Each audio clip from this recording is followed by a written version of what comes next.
Okay, guys. There are a few things left out in Docker, so we're going to finish those few things in Docker, and then we will do some miscellaneous stuff today, like Visual Studio Code Editor installation on your local laptop, which will be used in later sessions. All right, so some basic stuff. Before that basic stuff, let's look at the Docker thing first. So you know how to install Docker now, all right?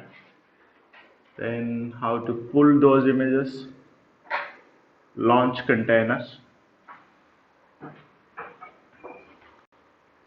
What else you have done? Start the containers, stop, restart the containers, kill the containers, commit a running container, and push it to Docker Hub. Have you finished it? Were you able to do it? Just now. I was told there were issues. Did you commit and push it to Docker Hub? We're talking about a running container. This is your virtual machine, all right? You launched a container here. How do you launch container? Docker run, all right? Now, when you launch a container, let's say you did some customization. In our workshop, you install htop, which was not there earlier. Htop is a command, human top command. All right. Now, after you install this thing, what you wanted is you want this container to become an image so that you can launch it next time using that image itself. You don't want to install htop again and again. So what you did is you did a commit of this container using your Docker commit container name, image name. So you have an image. All right. I think you've done it for Ubuntu. Now, when you did Ubuntu, you did a Docker pull first. I changed a little bit here. You did a Docker pull Ubuntu. Then there is no launch -d command. Directly you are doing a Docker run /bin/bash. Means you're directly launching a container and logging into it. Then you did an install. apt install htop. That's what you did. Then you exited out of that. And then you committed it immediately. All right. Now, after your commit, I think this is where you had your problems. Image ls-a. Some of you have seen your images, others did not. Is this the problem area? You are able to see the image. You are able to see them? Perfect, no problem then. Then you have the image here. All right. Now, once you have the image, you need to push it to Docker Hub. Now, the pushing thing Docker Hub is the next activity. You created a Docker Hub account, all right? So this is your, let's say this is your Docker Hub.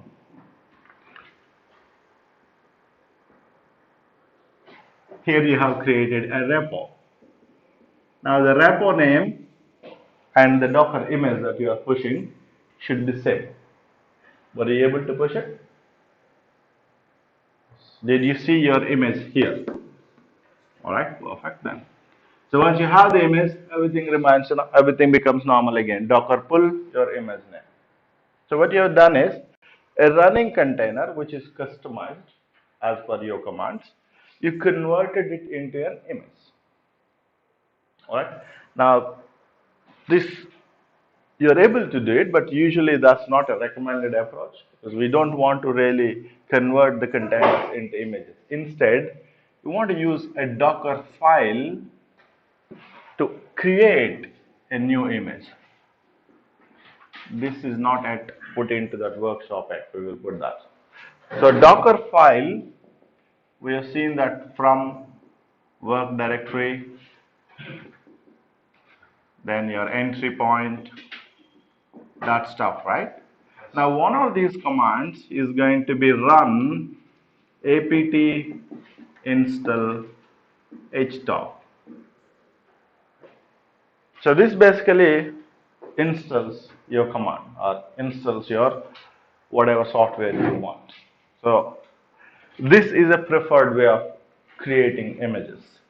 This is more like an emergency or workaround kind of thing. Once in a while you can do it. But this is something that a traditional or a more clean approach. We will see that one also later. Now apart from this commit thing, there are 2 or 3 things left out. One is Docker Compose. Even before that, let's talk about Docker tags.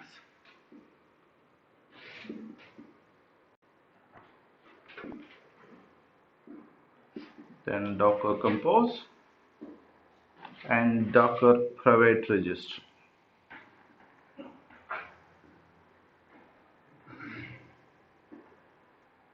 We will see these 3 things. Yeah, before Compose, we will see link. Compose is related to links. Then we will see miscellaneous ones. Visual Studio Code Editor on laptop, your laptop.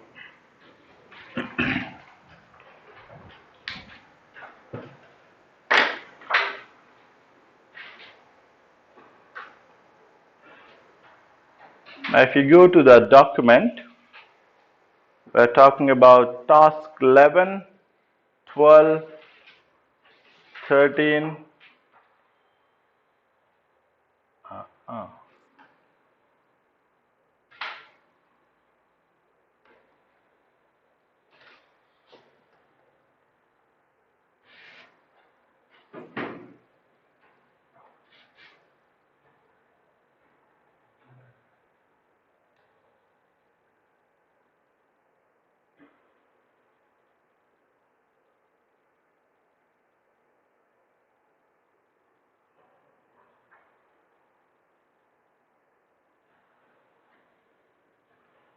This is a Visual Studio Code Editor. This is an IDE that we will be using.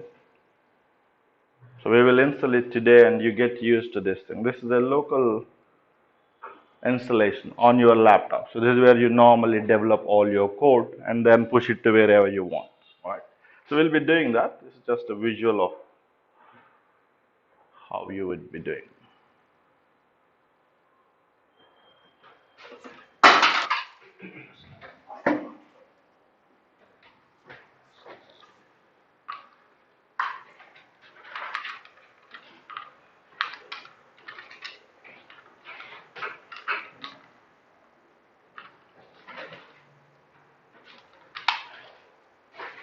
So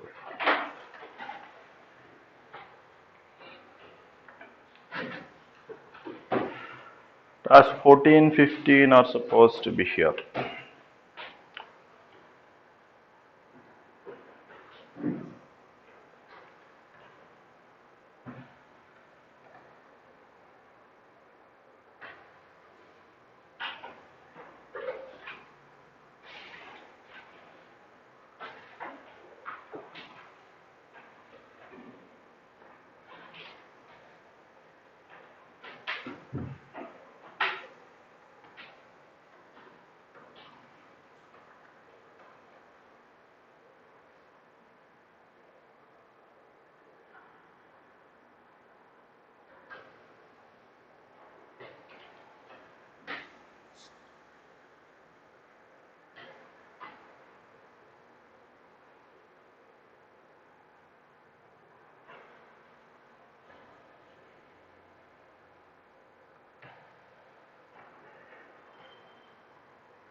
Net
All right, now open this document. We're talking about things related to task 12 and onwards. All the theory related to this. So tags, I think 11. Yeah, 11 and onwards. All the theory related to 11 and onwards. So we're going to talk about tags, then we're going to talk about linking containers, then compose, which is related to linking containers. Then we'll talk about private registry. These are important stuff here. All right, what you're seeing so far is basics of Docker. All right, now this is the real stuff. This is what you normally do on a daily basis. So let's start with Docker tags. Now, what is a tag in general? Identification, correct. So why do we tag? Means we want to identify something. That's correct. That's a good word. So Docker images, you want to put tags on it. It's just like you stick some, hello, stick it note kind of thing. It basically tells what exactly that thing is. So on a Docker image, now if you any image, if you say let's say this is Docker hub.com. Now if there are images here, all right. Now each image you want to put a tag to represent its version. Normally if you see Docker image ls-a, if you do that, you will see a tag column here. The most common one is latest. Then you can have like on that day you have Tomcat 8.5 kind of thing. All right. Now this is just a text. It has no meaning, but a general usage is you put anything that represents your image. It's not necessarily a version. You can put anything here. It's just a text. But the common practice is to put version over there. Or you can put latest. Just latest. So what happens is when the next version comes up, the latest one will be tagged as latest and the previous one will be retagged as another previous version. Alright? So latest, so tag in general, do not confuse it with a version thing. Tag is just something you attach it to an image. You will see similar tags in Kubernetes also later. Alright. So tag anything, you can tag here, like you can put a sticky note here, you can say TV. It tells that it's a TV. Or you can say TV, another TV kind of thing, whatever it is. IWA, you can put it.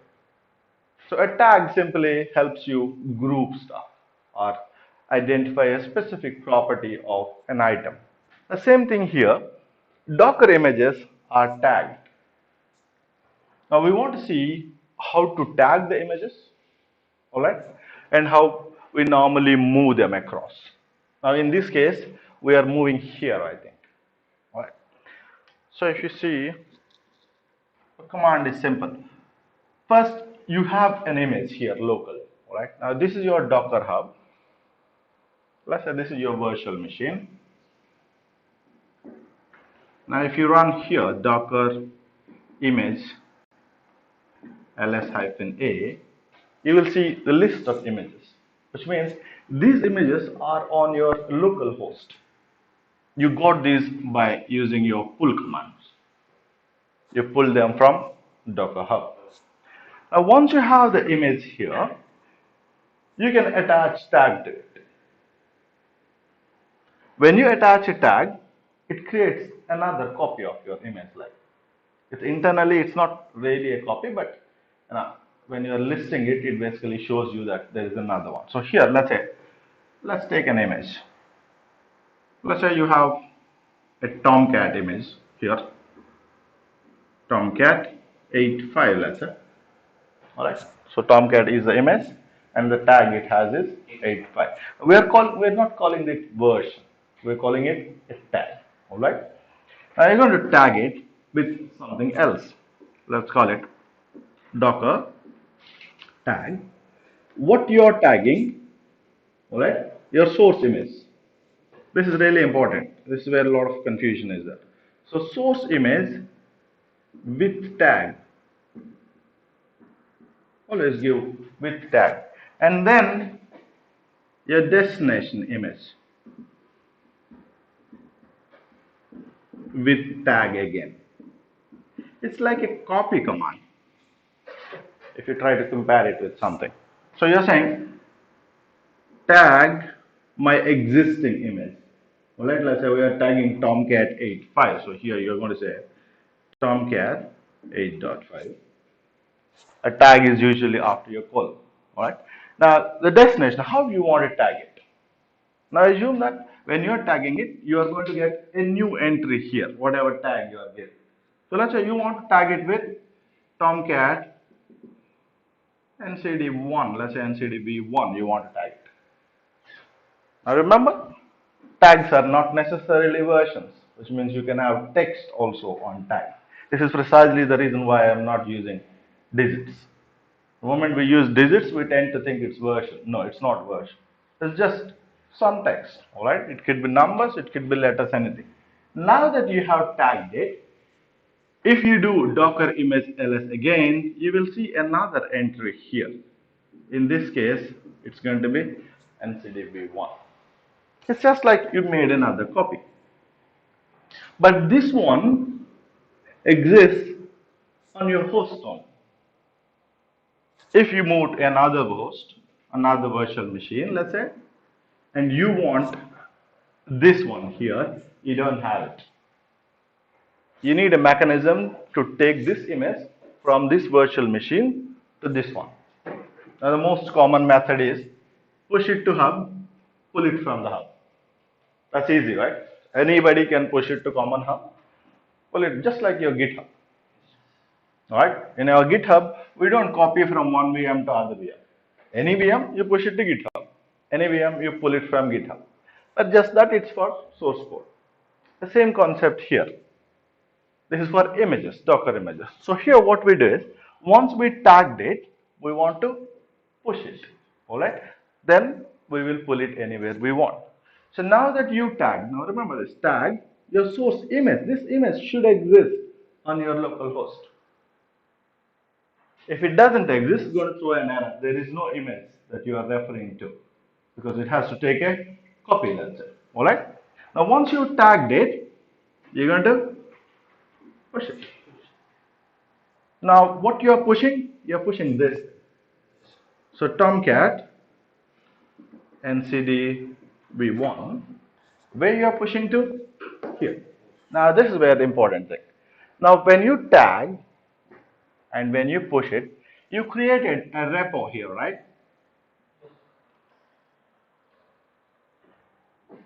Let's call it repository. This is your repository. This is where most of the confusion is. In a normal repository of GitHub, you will have directory. Inside the directory, you will have files. Whereas in a Docker repository, you won't have any files and directories. There is only one image. That's it. So what you have here is image. Now this image can have a lot of tags to it, but the image has to be same always. So if you are pushing Tomcat, only Tomcat image will be there in that repo.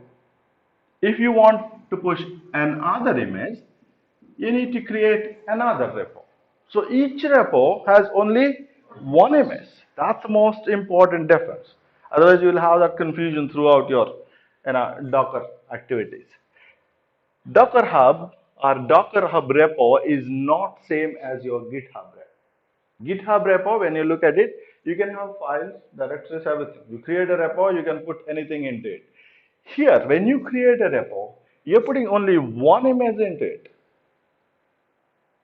Now, because you are putting only one image into it, your repo name should be same as your image name. That's the most important thing. So this one should be Tomcat, whatever image you are pushing. Now, once you have the repo name, you can have any versions here. In this case, NCDB1. Later, if you push another image, it could be NCDB2. Later, you can push, means a repo has only one image, except that that image has a lot of versions it can track. That's it. Which means a Docker repo should have the exact same name as the image you are pushing. Now come back to this Docker command. So Docker push, this is the image name. Where you are pushing, this is the repository you are pushing. You are pushing to Tomcat repo. Tomcat ncdb1, which user? Whatever user you'd say. In our document, usually you will see encode it docker. In your case, you will have another username, your own username, all right? Then where you are pushing the registry, that's a Docker Hub registry, right? So you will have docker.io. That's your Docker Hub. Docker.io is. Now, if you don't give anything, it assumes that you are planning to push it to Docker Hub. Now, if you have your registry somewhere else, you just have to refer to that registry using its IP port. That's it. And like an Apache server. Registries are just like Apache servers. It's a listing. All right. It will have all the lists. So if you want to send it somewhere else, just give your IP port of that somewhere else. And then, so you have registry, username, repository. Now remember this repository name as same as your this thing. All right. So this is really important. Now once you have pushed it, obviously you have your entry here. Then you can tag again. Let's say Docker tag. We're going to tag this one to another one. Give me the command. I want to tag ncdb1 into ncdb2 also. Tomcat ncdb2. I want this entry also when I do this image ls-a. How do I get this entry? Give me the command. Docker tag. All right. Tomcat. What should be here? ncdb1. Very good. Then the destination. Tomcat ncdb2. That's it. Now, do we have this image on Docker Hub yet, or we don't? We don't have it. That's correct. We have on localhost only. Now, if we want it on Docker Hub, on our registry, we need to push it. Now, when you are pushing it, the repository name should be same as the image name. The only difference is going to be the tag. All right, don't call it version. It's tagged. Always, it's a tag. It can be a version. All right, that's a basic tagging. So what you normally do is you create images, you tag them, you push them. The main problem you are going to have is this thing only. So if you understand that your repo name should be same as tag name, your image name, all your problems are resolved. The rest of the things are very simple.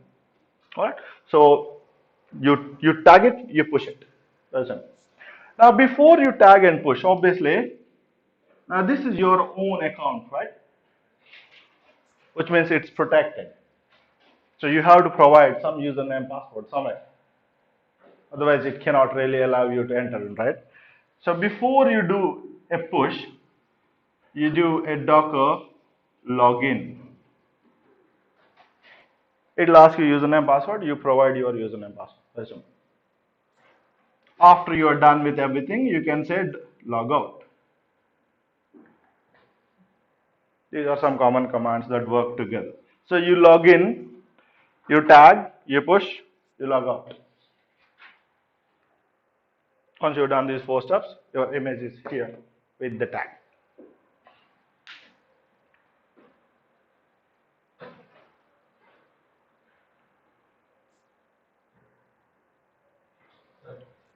Yes.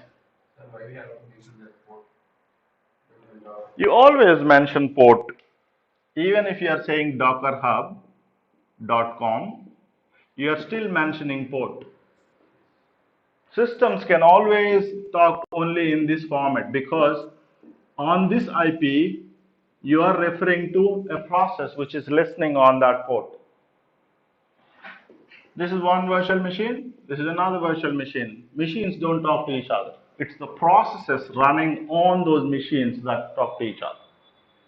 So if you are sending from your host to Docker, you are basically talking on Docker Hub, a process here. So the process port number is 80. So you always have to mention it because of the TCP/IP protocol. But normally, for the convenience part, we drop it, and your browser assumes that you are trying to send it to it. It attaches it and it sends it. We're always sending it IP port only. There is no other format.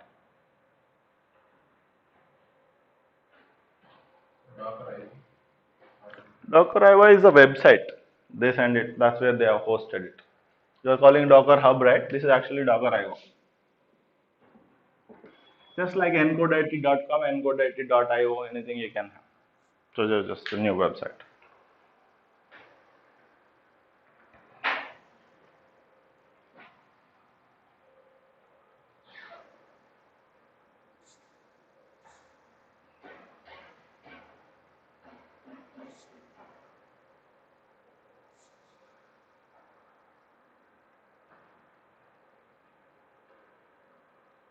Alright, clear with tags? Good. Now let's move on to linking the containers. Why do we want to link the containers in the first place? Think and tell me about it. Single containers are good, right? Why do you want to complicate it? Multiple applications. Give me an example. In one container, we can use only one application. But if you need another application to do a process, you will use these. Why do we want to link them?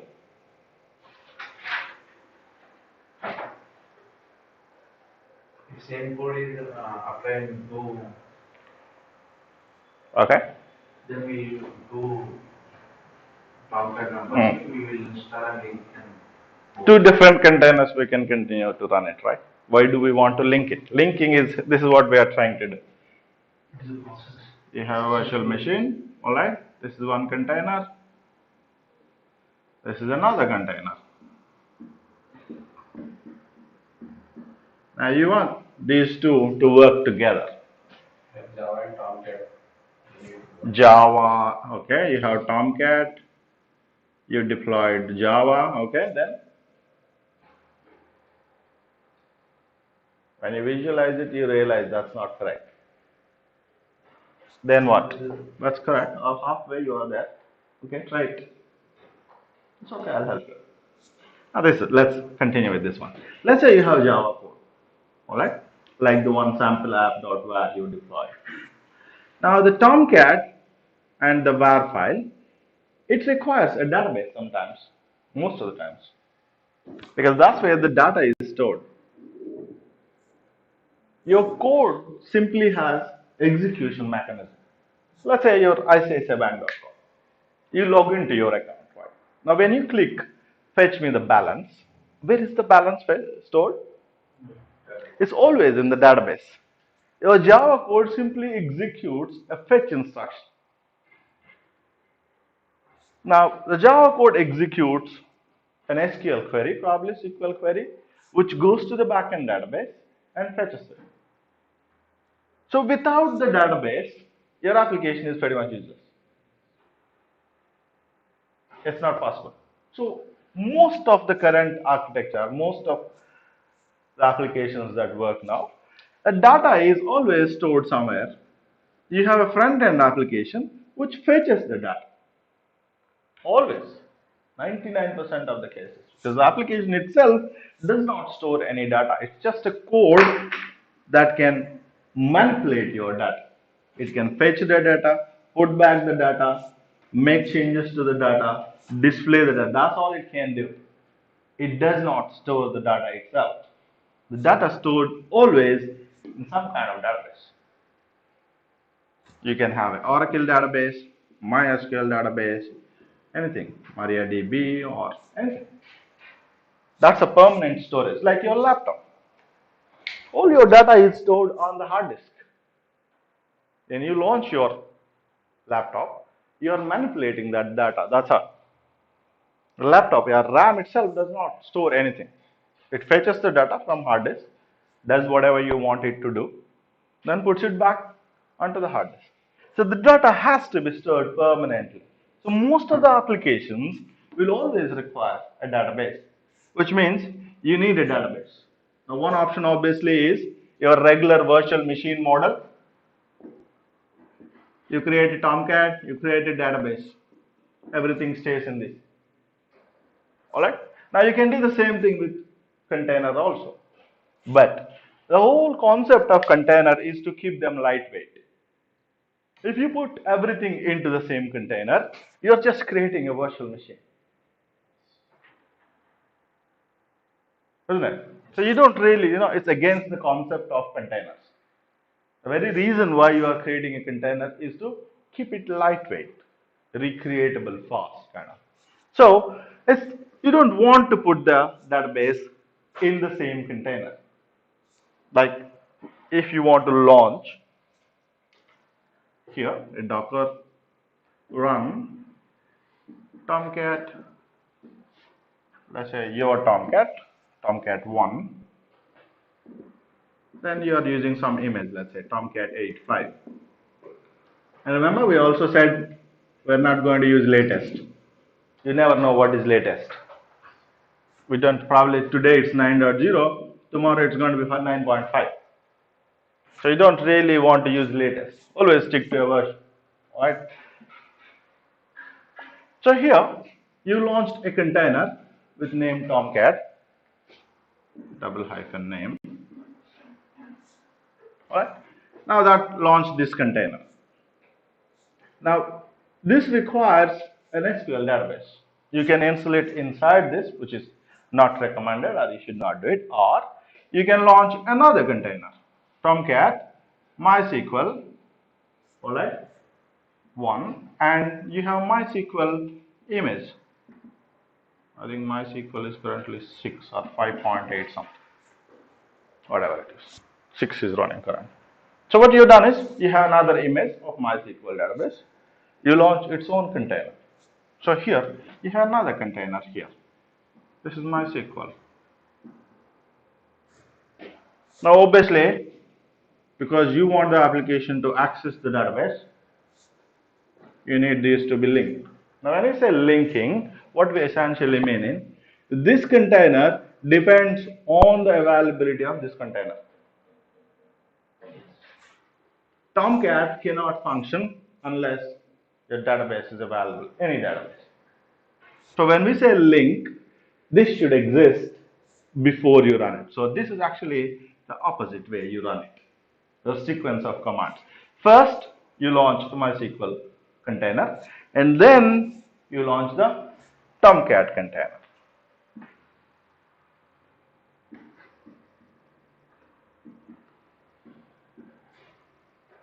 So by the time Tomcat comes up, it checks whether the database is available or not. Otherwise, it cannot come up. Alright? So we're going to link it. Now the linking happens here. Now the first container comes as usual. No specific or no special instructions here. But when the second container is coming up, you're going to tell the second container link to the first one using this tag or switch, what we call --link. Link to MySQL container here.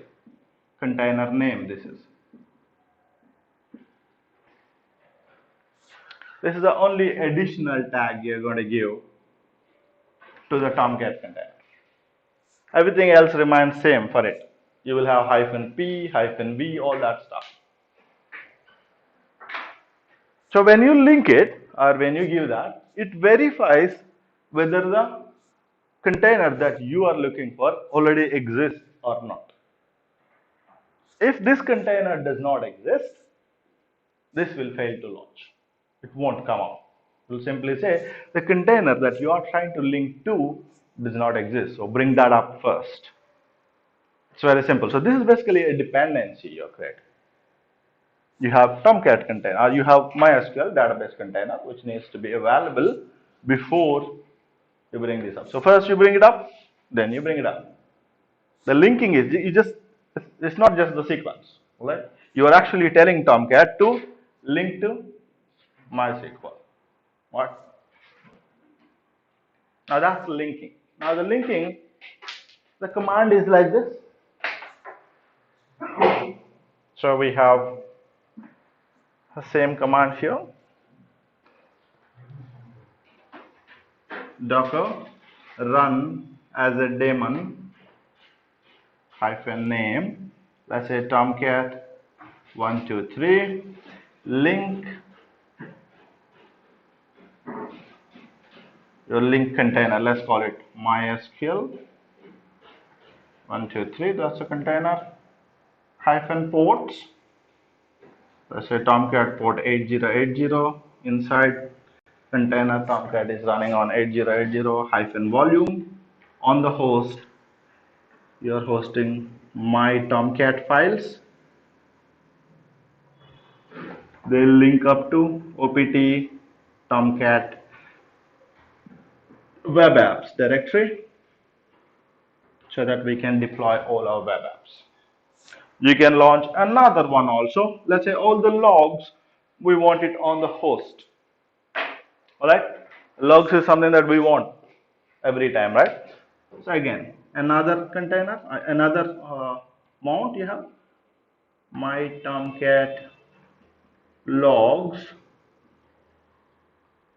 map it to the logs directory here.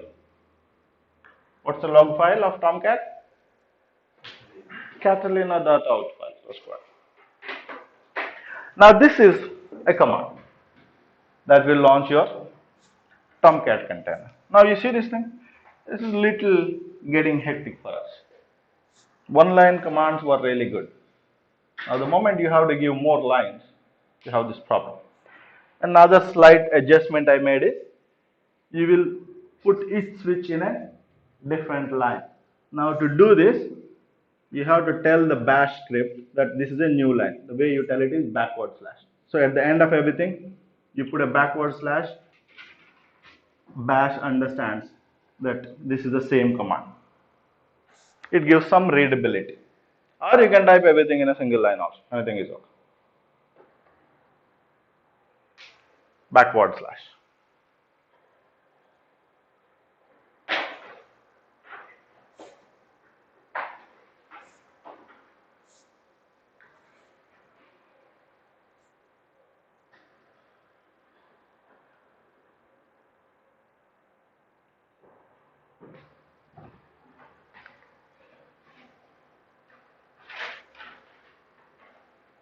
Alright, that's your linking the command. In your workshop, you will have a couple of activities based on these things. You will do those.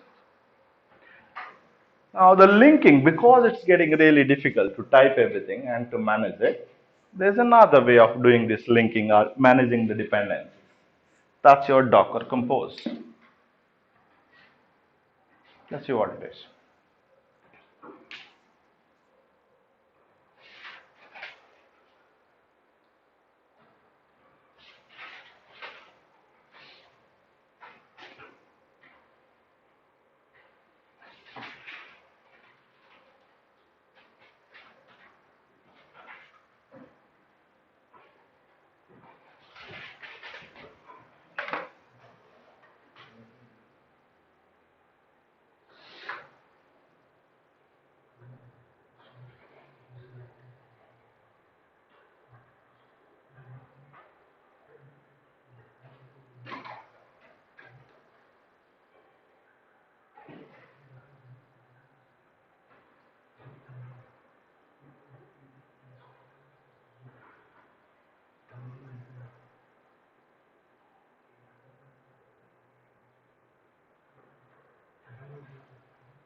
We will take a reference file and then we will talk about it. It's much easier.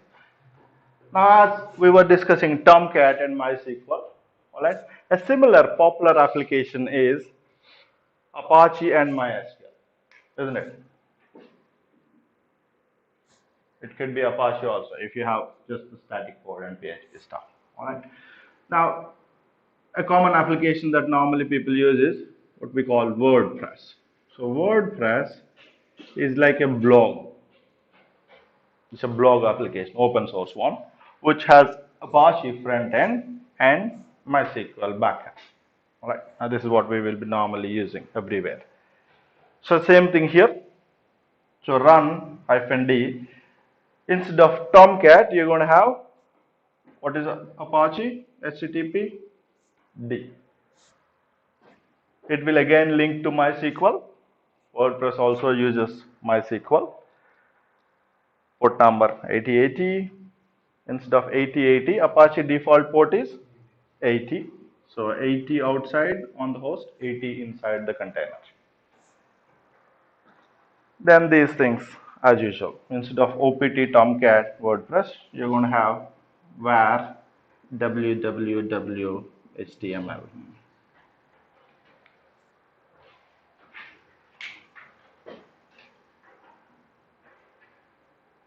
We're going to take a reference of WordPress and talk our Docker Compose. I'll put it in a single line. What is Docker Compose? You have this whole command, right? Now, if you are using regular Docker, you will launch MySQL first using this command, and then you will launch your front end Apache using this command. Two commands, right? Now, what if we can put this whole thing into a file and use that file always, just like your bash script? That we can always do, all right? Now, instead of a bash script, we can put it in much easier language, Yaml. Bash scripts are still not readable. Not everybody understands bash script. So a much easier one is YAML format at another markup language. That's just a markup language. That looks like this. It has very simple thing. You have that tab notation. These are usually 4 spaces you will have. So what we have is a WordPress container and then a Mariadb. MySQL is Mariadb now. MySQL is divided now. The original MySQL team has moved to another company and they've started the same thing, exact same thing. They renamed it with Mariadb. MySQL is with Oracle now. Mariadb is another company, but they are same. Internally, they have the same code and engine, same developers. So what we have here is you have Mariadb and all the details of Mariadb. This is what you are launching first, MySQL, all right? And then you have WordPress, your Apache. The WordPress or the Apache depends on the Mariadb. Let's look at Mariadb first. What do we have? We have the image, which is usually the last entry of your Docker command. That's the image it's going to use.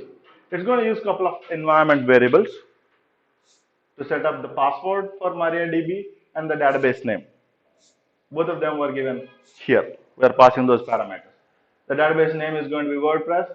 The password for that database is going to be, again, password. And then we're mounting some volumes. That's it. Now, if you see here, Mariadb is not exposing any ports. Do we have to access the database? External users. The external users come here and they access Apache on port number 80. Do the external users need access to the backend database? Not necessary. That's the reason we are not even exposing anything at all. But by linking them, you are allowing the front end Apache to be able to access your linked Tomcat server or linked database server. So by linking, you are securing the container which is on the backend. You are not exposing anything related to this one outside. That's why you won't have any ports here. Which means for MySQL, you will not have this entry at all. That's your securing. You're not exposing at all, which means others cannot actually enter in here. Volumes is this one. Volumes is basically where you put your database. Now here also, for database also, when you are launching a container, whatever data this database requires, all the data stays on the host. Database is simply, let's call it files, let's say, all right? All the files have to be stored somewhere permanently. So you launch the container here, the data related to the database also gets stored on the host using volumes. So that's your Mariadb and database related activity. Now this Mariadb will be used by the front end Apache. Now we are calling that Apache WordPress in this case. It will also have the exact same parameters. Image, that's what it's going to pull. Linking, this is what the most important is. It links to Mariadb MySQL, which is this one. Alright. Now when you have link, the Docker Compose will verify whether this exists or not. It also knows that this has to be started first. So when Docker Compose is reading this file, it reads this, okay, I have to pull this image. It looks at links, okay, then which means I'll have to see whether all the links are already available or not. It will try to launch the first link. Then it comes here, launches everything depending on the backend, this one. Then environment, this is the parameters that we are passing to WordPress here. These are the environment variables. Then ports, exposing 8080 on the front container, right? Then volumes, all the data related to the Apache server gets stored on the local host in that specific area. All right. So what we have here is, instead of having a bash Docker command like thing, you are storing all the details in a YAML file.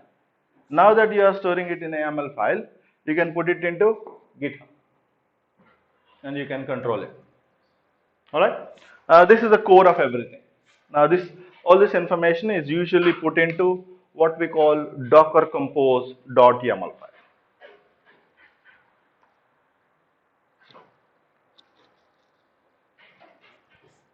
So you have a file Docker -compose, that is YAML, YAML or YML, anything is okay. Now when you talk about YAML, there is also another one, JSON. Java Simple Object Notation. If you are interested, try to note it down, otherwise fine.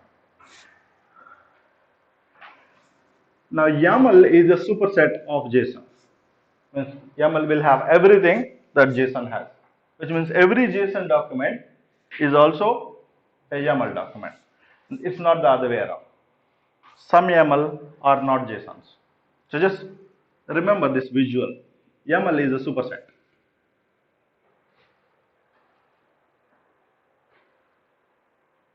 YAML, you have tabs like this, alright? It's all tabs. So here, here, here, here, like this. Whereas JSON is all curly braces.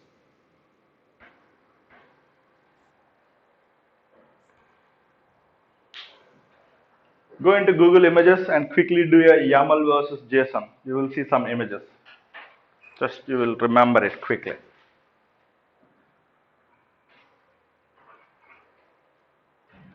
Let's do a quick Google Images check. YAML versus JSON. Go into Images, don't read anything, and pick up anything you want. I'm picking this. Yeah, I think this I'm picking up.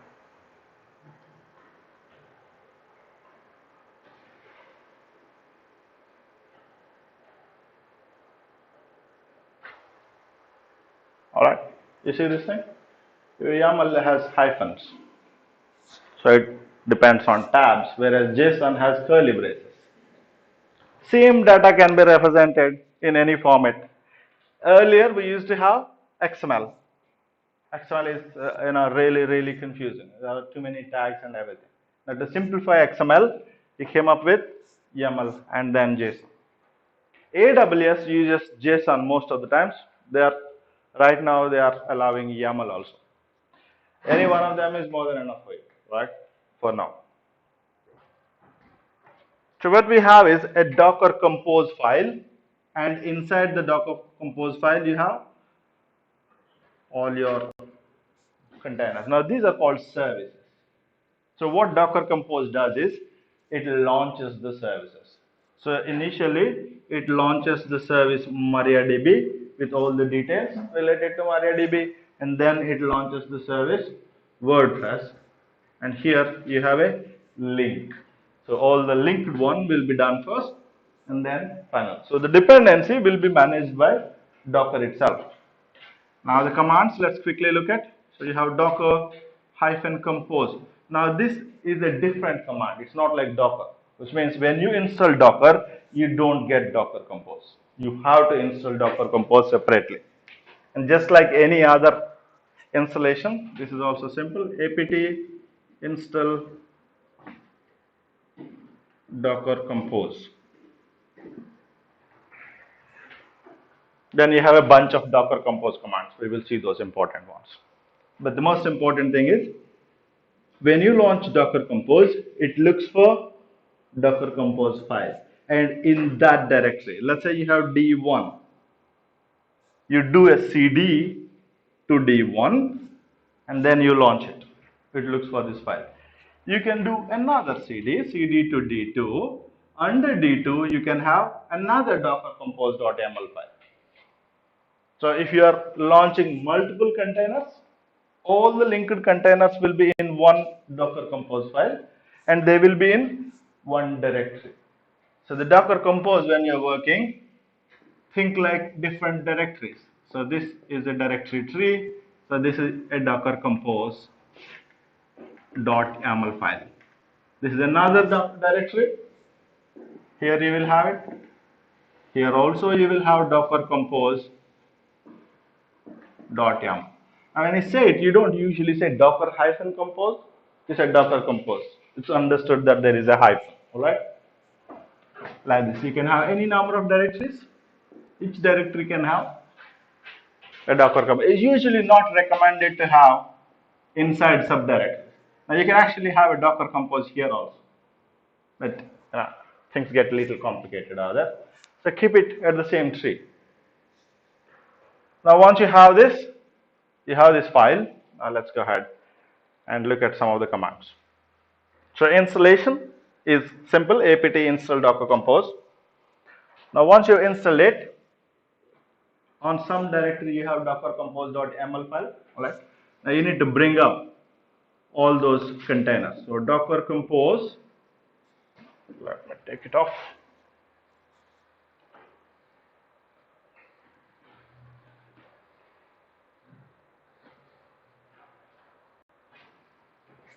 These are list of commands for docker compose. Docker compose, all small letters.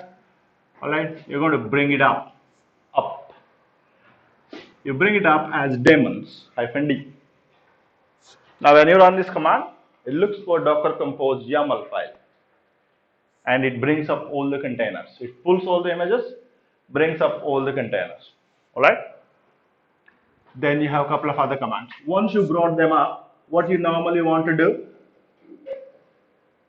is our logical sequence. Think like you're working here. Now you launch the container. What you want to do immediately? What's the next command you want to execute on your terminal? Port? That's what you want to do? Immediately? Name you got it. You want to see whether it actually came up or not. What's the command? Run is when you launch it. Then what you do? PS. That's it. PS. So you have docker compose PS. It lists all the containers related to that docker compose YAML file. Remember. So whatever directory you are in, only related to that YAML file, this PS will list out. So if you change your directory, run the PS command, docker compose PS command, you will see a different list of containers. So in this case, you're going to see Wordpress container running and then Mariadb container running. Then you have next command, top. Top command logs into each container, lists out all the processes running on that container. This is inside the container. Let me put it here. So up is to bring up.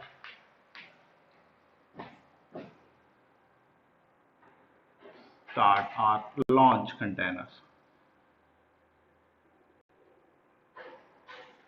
This is to list containers. This is to list process inside containers.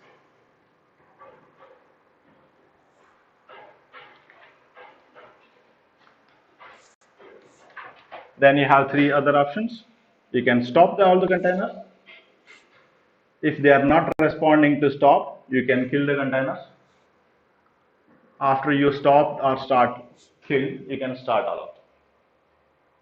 All three will come together.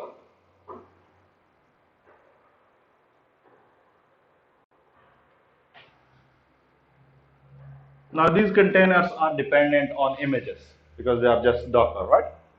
So you have image ls-a. All of them are with Docker Compose, just like Docker.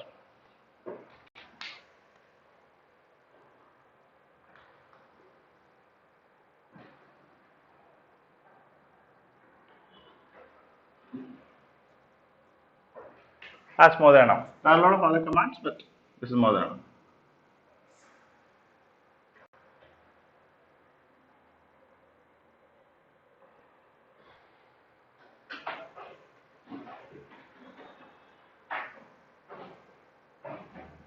So let's quickly summarize.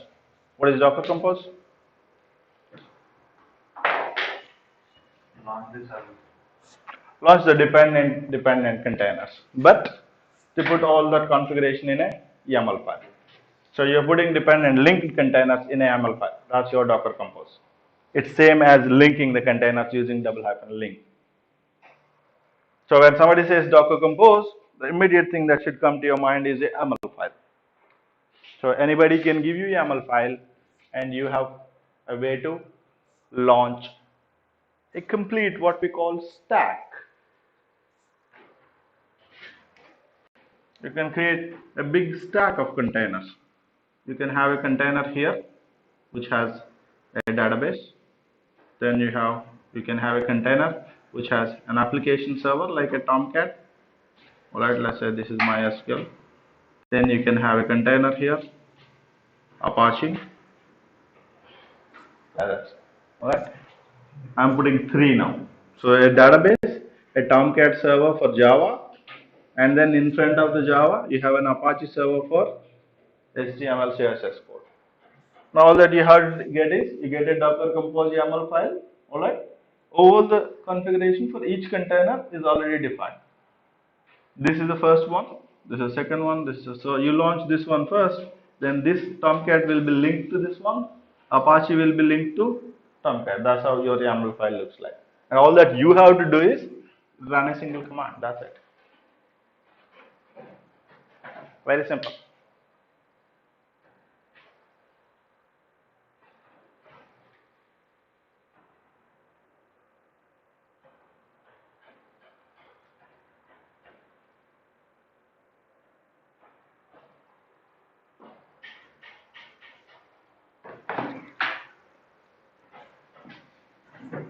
Share about this thing.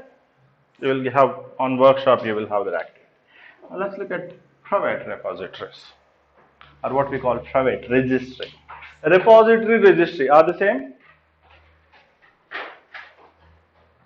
Yes. They are same. Right? It's just a different name kind of thing. So repositories, registries, they are same.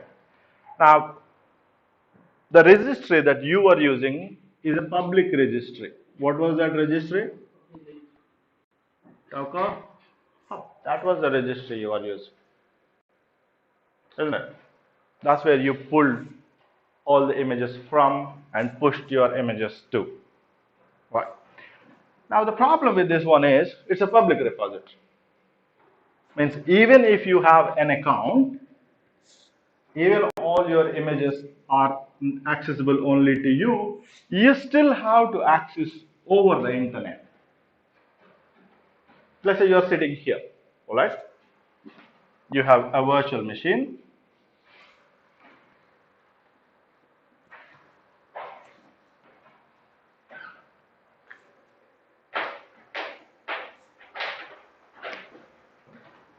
You have a virtual machine. you're running a Docker command. Now your Docker command has to pull the image from a Docker hub over the internet. Now assume you have about 100, 200 images that you are pulling.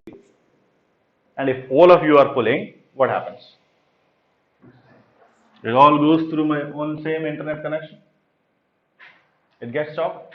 If each one of your images is 100 MB, and if you are pulling 100 such images, 10 members, that's the MB you are trying to pull. What's this MB? 100 GB you are trying to pull? How long does it take? With a normal internet connection, 1 GB usually takes about 2 minutes, let's say 100 Mbps connection. 100 GB, 200 minutes, how much that is? 3 hours. You get the idea? You can feel it? If I give you this, you won't feel it. Now you feel it. Which means you cannot have. It's the same single image you are pulling. But when large number of virtual machines or Docker commands try to pull it, things get a little slow. So what you might want is, you want to have this whole registry thing on your local network itself. It's just, a registry is just an Apache server listing everything. What could it be? It's a name, right? A name and a file, that's it, right? Like your Amazon.in. Amazon, what it does? You have a listing and that's all. In fact, it doesn't have anything else. Any music download sites, if you go to music download site, what it will have? It will have a link. Alright? And then the actual MP3 file, that's it, right? Your registry also same thing. Instead of an MP3 file, it has an image, which is a .tzz file. It's a tar compressed file. That's it. Your images. Which means you can have the same thing on your local host also or local network also. You just set up an Apache server and put all your tar files onto the hard disk and then allow access to people onto that Apache server. Conceptually, that's what it is, a registry, nothing more than that. So you can set up your registry over there. So instead of using a internet or cloud registry, you can set up your own private registry for two purposes. One is to handle the load, and for obviously for second thing is usually a lot of people say security, but still these guys also provide security. But if you have a legal obligation not to store it on public repositories, you'll have to store it on your own. For example, let's say you're a bank. Now, when you are a bank, and if you are storing images on Docker Hub, the RBI asks the bank. Let's say ICICI Bank is storing everything on Docker Hub. Now, the RBI is the regulatory authority, right? Now, RBI is going to ask ICICI, okay, you put Docker Hub over there. What's the guarantee that they won't take the image? You are giving it to them, right? What's the guarantee they won't take it? Now, ICICI Bank will not have any answer to that. Instead, what they'll say, we're not giving it to anybody. Everything is in our network. Our network is already secure. Then everybody is happy. Right? That's the regulatory requirement it's called. So either you want to reduce the load on your internet connection, or you have a regulatory requirement. That's when you want to put your private registry.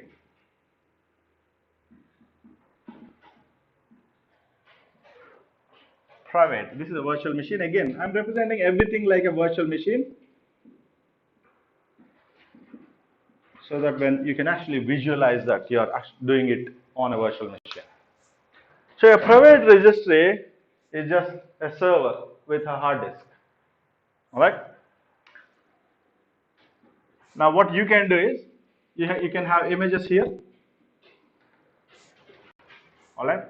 Instead of pulling from here, you can pull from here. So you have image 1, image 2, image 3, image 4 like this. Like you can have Tomcat here, Apache HTTPD here. Alright? You can have anything that is there here also. You just download it and put it into your private registry. Now instead of pulling from Docker Hub, how do you pull from Docker Hub, central one? What's your command? When you say Docker pull, you are giving Tomcat, right? Now, if you don't give any URL, it assumes that you are trying to pull it from docker.io.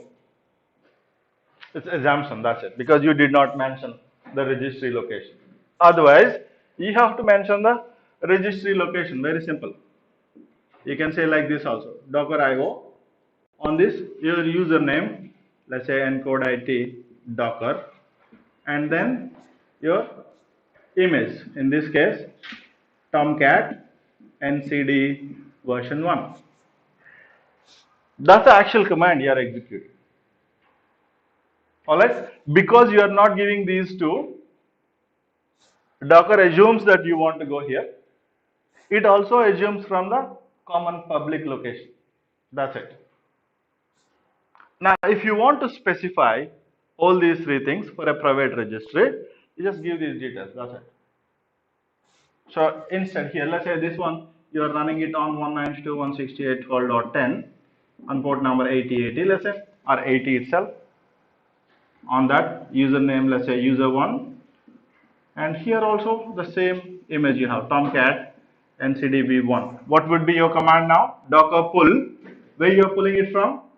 From 192.168.12.10, port number 80, user1 slash the image, Tomcat ncdv1. Now we are assuming that the image is here. We will see how to put the image over there. But understand the pull command. Once you understand this, everything falls into place. So either you are pulling it from a public repository or you are pulling it from a private registry. All that you are doing is you are telling where the registry is, what's the username on the registry, and what's the repository and the image on that registry. Very simple thing, logically.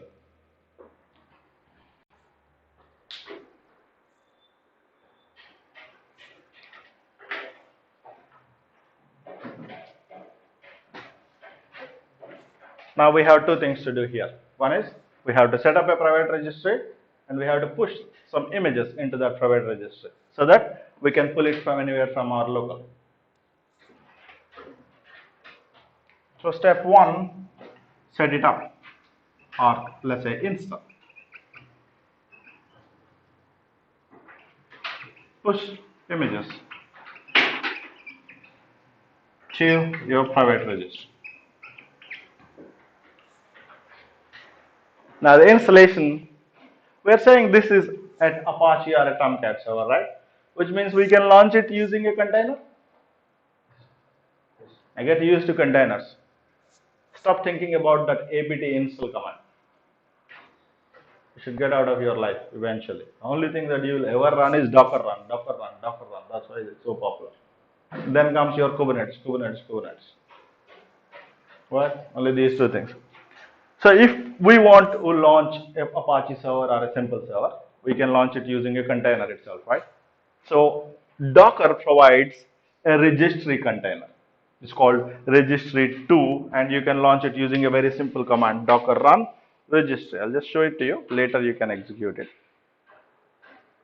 If you go on to your document, I think that's the last task.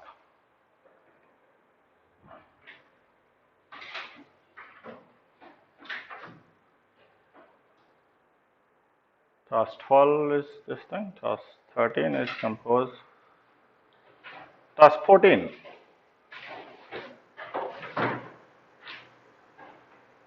Oh, I set it up using compose command. Let me show you that compose. It's just a docker command, so I thought we will use the compose command itself.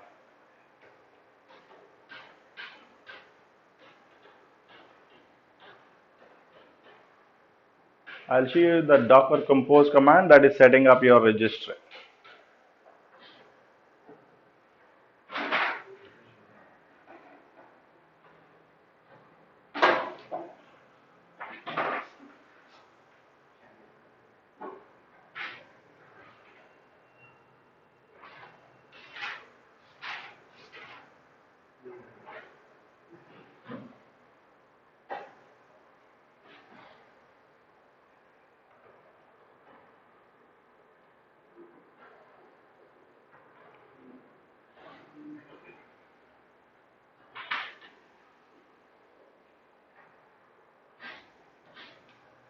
This is your registry compose YAML file. We are basically launching a container here to launch your private registry. See this YAML file and tell me what exactly it's trying to do. This is the image. It's going to pull it from Docker Hub. Alright. Then it's going to open port 5000. That's the default port. And all the data are the images that you're going to put inside this private registry listing or under slash data of your container here. And that slash data is linked to the host in slash data here. So what we have here is you have a container.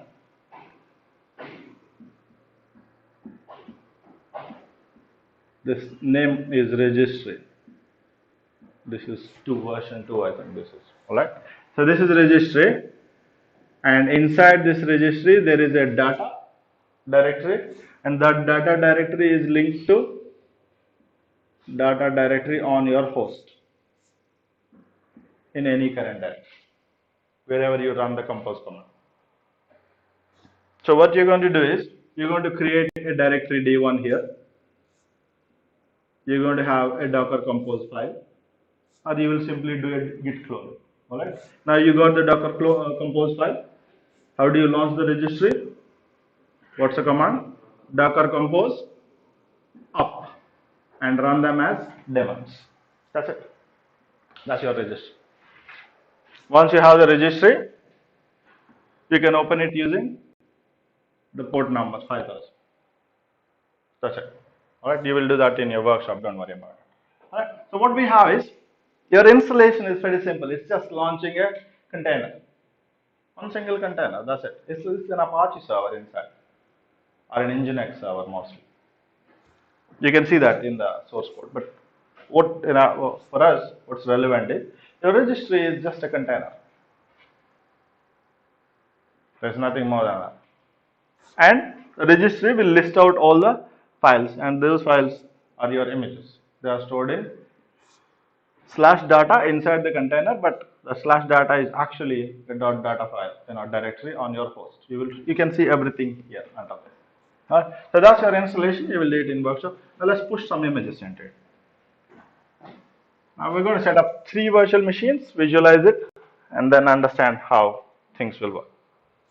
So that's our registry, right? Now you have virtual machine 1 and virtual machine 2. So we will see the commands, how we're going to bring everything into virtual machine, our images, tag our images, push it to the repository, and then pull from another virtual machine. Alright, understood? Now let's pull something. Docker pull, let's pull HTTPD. What's the version? Alright, that's our tag. Now that you pulled it, you want to tag it. How do you tag? Tag any existing one to a new one. Existing one is HTTPD 2.4. Now you want to tag it to the destination. Now here, this is the important one. Now when you tag it, you have to tell everything about it, this whole thing. So the IP port, then username, and again the repository we are pushing to HTTPD 2.4. The repository automatically gets created, just like pushing it to common one. So in this case, let's say you are setting it up on a local host itself, right? What would you do? Localhost, username, or use the default one. We're not giving any username, and HTTPD 2.4. If you don't give anything, it uses the default. Right? So in this case, what we are tagging as, we are tagging an existing image to be pushed to the repository existing on localhost. Sorry, here there is a difference. What's the port number? Is it 80? It's not 80, it's 5000. So your registry default port is 5000. So make sure you give that $5,000. Don't miss that. Otherwise, it assumes it's 80 and there is nothing running on 80. So I'm running it on a local host. Or you can give the whole IP of the LAN box where your registry is running. Let's call it IP instead of localhost. That way, the same syntax applies everywhere. It could be your local server or it could be a remote server. Whatever it is, you always give your IP.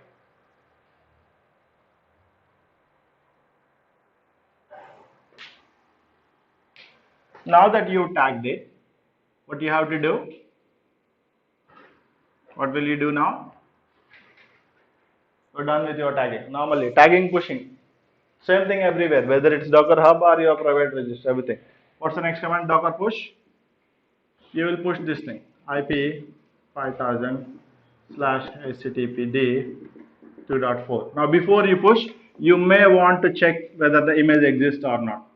Docker image ls-a. Now, when you do this image ls-a, you will see this and you will also see this, both.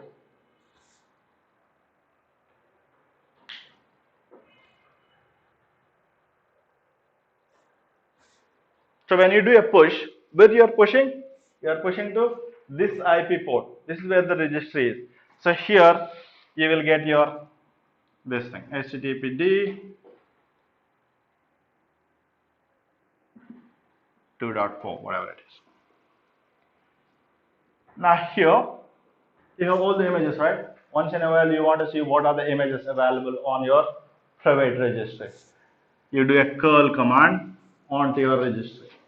So curl -x get the catalog, get -v2 catalog. It's there in your workshop. Now this one you give HTTP IP port. So you are sending a request to your registry and you are asking for catalog _-v2 slash catalog. It's on your document. You can refer to your document. Only thing, earlier we are familiar with -i. This will give you the return code. Now we are actually getting everything from the catalog. So this will list out all the images available on your repository. You can see what are the images available on your repository. Alright. So what you have done is you've taken something from your public repository. Alright. You tagged it for your local repository and you pushed it. Now your image is here on your local network. Once your image is on the local network, you can pull from the local registry itself. You're not going to pull it from here. So your next pull command is going to be a complete syntax. So you give the IP port of your registry, username, and image. Now in our case, Docker pull IP port number 5000, user use the default one, the image is httpd 2.4. The only difference you're doing is this thing. You're mentioning where your registry is. If you don't mention it, what it considers as Docker IO. So can you run Docker pull this and Docker pull this also on this virtual machine? You can, right? So on any virtual machine, you can pull from any registry you want. All that you have to do is give the IP port. If you don't give it, it assumes that you are trying to pull it from Docker IO.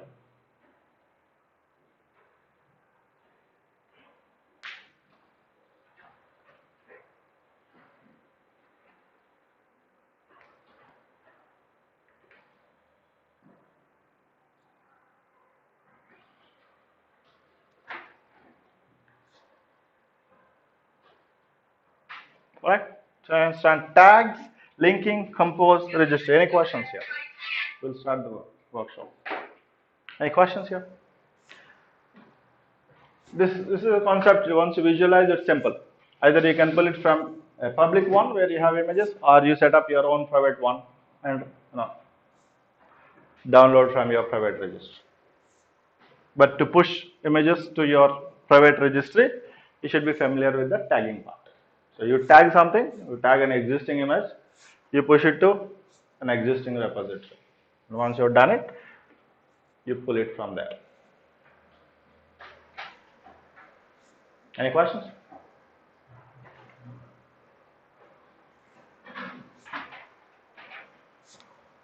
Perfect. That's all your Docker Compose, everything. All these concepts we'll be using as we proceed. All right. Now I want you to quickly do something that is not related, but we will want to use it later. Install Visual Studio Code Editor. Visual Studio Code Editor is just like your notepad, right? Except that it has more features, usually used by all the people for coding. Now here is the question: if it is used for coding, why are we doing it? Do we want to code something? We are not developers. That's your general complaint. So why do we need VS Code?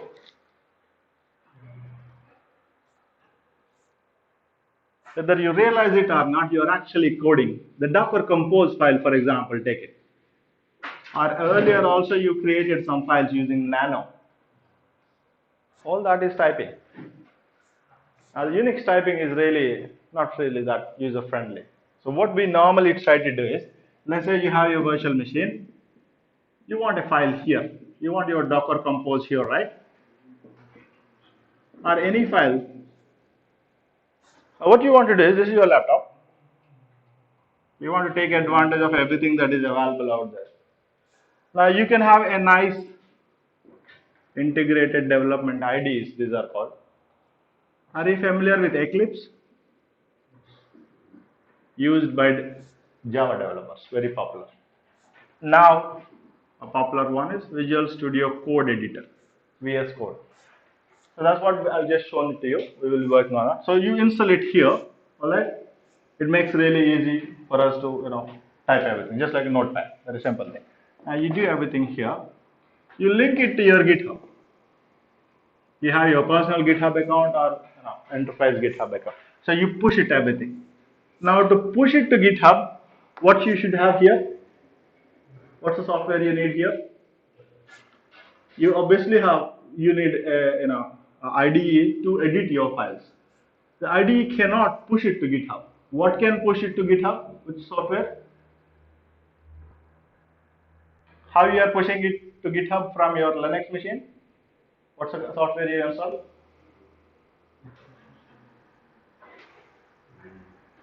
You install Git. Git is the local software. Alright? That's what you've done. Which means you have to install Git here also. So you're going to install two things now.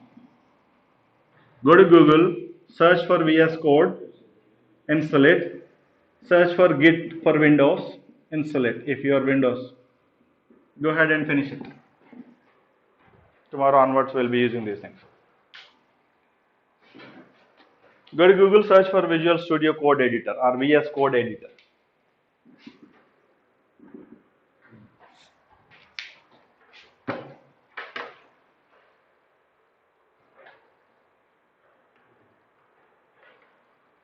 VS Code Editor download. Now quickly download it and install it. This is by Microsoft, open source one. So this is what you will see. Download Visual Studio Code Editor. Alright. Download your Windows one and go ahead and install it. The same way, download Git and install it. Download Git for Windows 10. It goes to the open source Git. So download your Git for Windows, then double click on it and install it. Alright. You don't have to really configure anything on Git, but if you have problems, then we will see it. So what we are going to do is, we're going to create all our code on Visual Studio Code Editor on your local laptop, and then push it to GitHub whenever we want. And from here, we know how to pull it. You always do a Git clone, and everything comes to your virtual machine.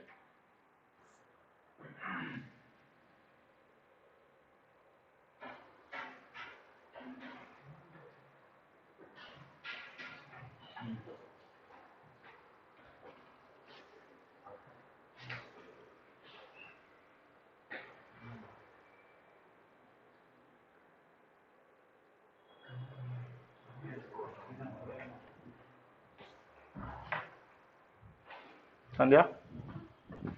Version connect off.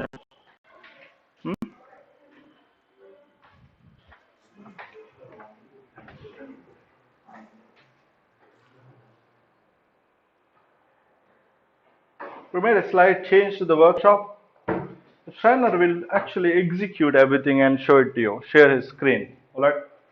What I want is I want you to work with the same speed as the trainer doing and interrupt him wherever you are stuck. It's not like all of you are doing at your own pace. We don't want that. And we also want you to post your progress. So each one of you, wherever you are, when you finish a task, just post that you finished that task. It actually helps everybody. And those who are little slow or taking more time, still post it. Don't worry about not being able to catch up with everybody. This is not a race. You are here to learn for yourself. And we are with you. It doesn't really matter whether you are fast or slow. We are always with you. So when you're slow, it's okay, still okay. We will still go along with you at your own pace. The document is usually very clear about things. You can copy paste everything and still it works. But still there are certain areas where you will need help from trainer. So try to go along with the trainer, alright? And when you are stuck or when you are lagging a little bit, do not hesitate to ask. Stop the trainer and ask, always, alright? That's really important. So today onwards, he will be executing all the commands. He will share it with you. We created the videos also of the execution. Probably, from next workshop onwards, you will have a video also inserted into it. So your regular process would be look at the commands, watch a video of the same commands, then also watch when the trainer is doing all those commands, and you do it. I think we can't really miss anything after these 4 or 5 steps. It's not possible. The only thing will be your willingness to do it at that point. If you're not willing, nothing will happen. Alright? So make sure you travel along with the trainer in the workshop. That's really important. Alright? Most of the work is done. And remember one thing, guys, when you are listening to the theory, everything sounds simple. Everything sounds simple because we make it so simple. But when you actually execute it, it's slightly different. So you should be able to link the commands that you are executing with what you have learned here. And that should be visually be imprinted in your mind. Once it is done, you won't have any problem understanding the concept in future. This is also important for understanding advanced areas. When we move on to advanced areas, your understanding of these things is really important. Alright? So make sure you are always mapping your execution with the theory that you have learned. And also from today, most likely we are recording everything that's getting live streamed. So probably you will have the same lecture available to you somewhere in some format. Right? And not probably in a really very clear way, but you will still have something to refer to. All right, any questions here? Okay, guys, we'll start with the workshop. Please log into your Zoom and we'll continue. All right, I'll hand it over to Vasu. They will take up. Sir, Yep. sir, in configuration of Jenkins, the pipeline configuration, feature configuration, Mm-hmm. that is not a how can you do it? Jenkins, which configuration? Pipeline. We don't have 2 pipelines. We haven't put in the scripted one and declarative. I did not put it. I'll put those pipelines. We will add it sometime later. You've done a freestyle job once. I think you've done only freestyle one. The scripted and declarative is pending. Code is ready, but I did not put it onto the document yet. I'll put it and we will do sometime later. Parameterized and declarative are same. So last time when I ran, it ran into some issues, so stopped it. But we'll be doing that one also. When we do Kubernetes, we'll be actually deploying a Jenkins server to Kubernetes, a Jenkins container. Now, once you understand Docker, everything is a container. It's not a software anymore. It's inside a container. So either you run Docker to launch the container, or you run Docker Compose to launch the container, or the next level, Kubernetes, to launch the container. One of these three things. So when we work on Kubernetes, we'll be coming back to the Jenkins again. Jenkins, Apache, Tomcat, all these things will be done as containers then. All right? Anything else? If you want to use the Jenkins daily, Mm-hmm. you have to install it regularly. Yeah, those are temporary environments. You need a permanent virtual machine. VirtualBox can be installed on other OS and Which one? now laptops you can install. You can install it on Jenkins on Windows. You can install it. You can always have it.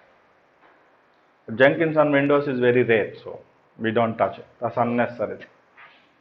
It won't work most of the time. We go for other OS and So you can go. Ubuntu is usually the most popular one, so we went ahead with Ubuntu. You can do CentOS also. But you need a virtual machine, which means you need a virtual machine that either we give, the permanent ones, that I think yesterday you were pointing out it was not working. So something went wrong there. It crashed or something happened. They need to check it. Or you need a virtual machine on AWS or somewhere that keeps running 24/7. There is a virtual machine. If you want it for a couple of months, you can launch a virtual machine on Google Cloud. Google Cloud gives you $300 initial, this thing. So that's about 22,000. You can run it for about 3 months. So it's still okay. Google is a big company, so you can take some money from them. Don't worry. So create a free account and you get that 300 credit and use it, 20,000. We're going to do that. Don't worry. I'll teach you.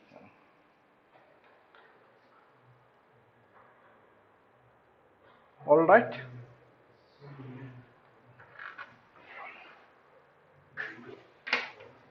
Okay. No? Okay, guys. Continue with that one. Sandhya, Vasu.